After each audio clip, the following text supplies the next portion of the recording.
Mayroon pong final na counter affidavit si Michelle doon sa illegal detention and physical injuries na complaint sa kanya ni Mr. Barro. Filed din po siya ng complaint naman against Mr. Barro for perjury.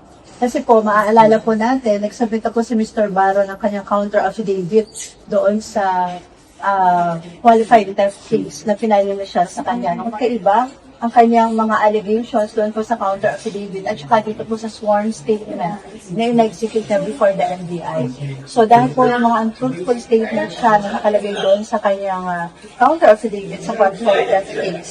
So this is tantamount to criminal case for perjury. Dito sa sworn statement na dito sa NBI, inamin po niya.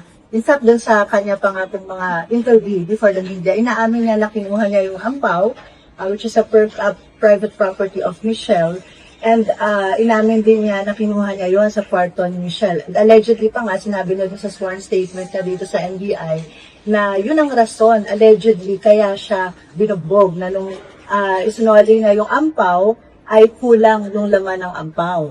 Tapos, doon sa sworn statement naman niya sa qualified theft, sa counter affidavit, ngayon naman ay dinideny niya na siya ang kumuha ng ampaw. You know, the truth matters, and especially when we're talking about legal allegations, I believe that consistency is so important.